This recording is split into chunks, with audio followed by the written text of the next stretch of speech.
वबरकातुहू। अलजब्रा of matrices का part 2 है। पहले कुछ बेस चीज़ें हमने डिस्कस की थी, आप वो चीज़ें पढ़नी है जो आपने पहले से नहीं पढ़ी हुई।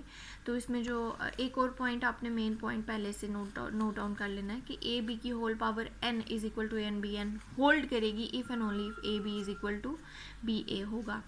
इफ़ एंड ओनली इफ नहीं, only if A B is equal to B होगा। खैर नेक्स्ट डेफिनेशन है हमारी पीरियोडिक मैट्रिक्स की। तो पीरियोडिक मैट्रिक्स के लिए कुछ मैंने इजी करके यहाँ पे लिख लिया ताकि आपके लिए समझना आसान हो। बाय द वे मेरे पास ये बीएससी की बुक है मेथड्स की, जिसका चैप्टर नंबर 3 है। यहाँ से मैं आपको करवा रही हूँ। अगर आपके पास बुक है तो यहाँ से इजीली आप डेफिनेशंस देख सकते हैं। अगर आपको चाहिए तो मैं आपको सेंड कर दूँगी, आप मुझे इनबॉक्स करना। पीरियोडिक मैट्रिक्स की डेफिनेशन क्या है कि ए के प्लस 1 इज़ इक्वल टू ए। आपके पास एक स्केयर मैट्रिक्स है ए और उसकी कोई पावर है के प्लस 1 और वो वापस ए के ही आ जाए तो हमारा मैट्रिक्स होगा पीरियोडिक मैट्रिक्स। ठीक है जी। अब के की जगह पे अगर 1 पुट कर दिया जाए तो ये बन जाता है ए स्केयर। ठीक है, ए स्केयर अगर वापस ए के इक्वल आ जाए तो हमारा मैट्रिक्स होगा आइडेम्पोटेंट मैट्रिक्स। ये बहुत इंपॉर्टेंट डेफिनेशन है, इसलिए अभी के अभी याद कर लेंगे साथ में।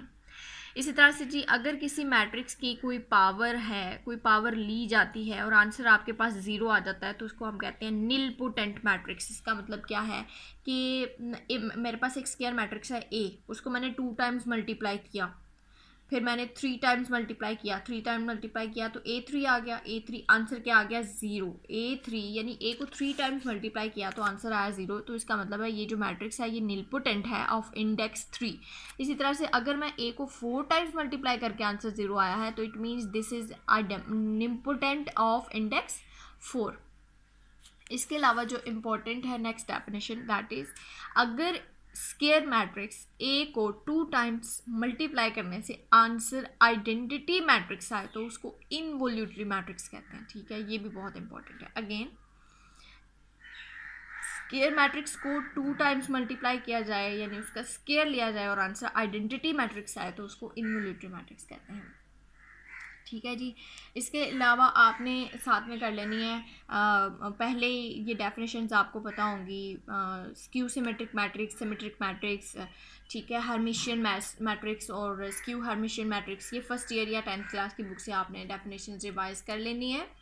उसके बाद आगे आ जाएं इन्वर्टिबल की तरफ चलते हैं कि ए और बी इन्वर्टिबल कब होते हैं। ओके, 2 मैट्रिसेस हैं A and B, multiplying both A B equals to B A आ जाए और ये दोनों आइडेंटिटी मैट्रिक्स के इक्वल आ जाए, then A and B are invertible. तब हम कह सकते हैं कि ए और बी आपस में इन्वर्टिबल हैं। तो इसकी कुछ प्रॉपर्टीज़ हैं कि ए इनवर्स का होल इनवर्स अगर लिया जाता है तो that is equal to A.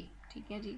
Okay, one more property is कि ए की पावर n है, कोई भी पावर है 3 4 5 और होल पावर -1 है तो इसको आप आपस में मल्टीप्लाई भी कर सकते हैं।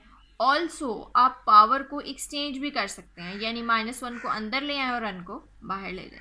इसके अलावा थर्ड प्रॉपर्टी है कोई स्केलर आपके मैट्रिक्स के साथ मल्टीप्लाई हो रहा है और आप होल इन्वर्स ले रहे हैं तो वो इन्वर्स जो है वो स्केलर के ऊपर भी अप्लाई होगा। ठीक है, ऑलराइट। जो क्वेश्चंस मैंने जो डेफिनेशंस हमने अभी पढ़ी हैं पीरियोडिक की, निलपोटेंट की, आइडेम्पोटेंट की और इनवोल्यूटरी की, उससे रिलेटेड ये 3 क्वेश्चंस हैं और ये आपने मस्ट सॉल्व आउट करने हैं कि show that the matrix is periodic having period 2। इसका मतलब ये है कि आप इसको 2 टाइम्स मल्टीप्लाई करेंगे तो वापस ए ही आ जाना चाहिए, तो ये आपने प्रूव करना है। सेकंड इज़ हमने इसको निलपोटेंट प्रूव करना है, निलपोटेंट, और ये भी बताना है कि निलपोटेंसी का इंडेक्स कौन सा है। इसका ये मतलब है कि आपने इस मैट्रिक्स को इसके साथ कब तक मल्टीप्लाई करना है कि आंसर आपका 0 आए।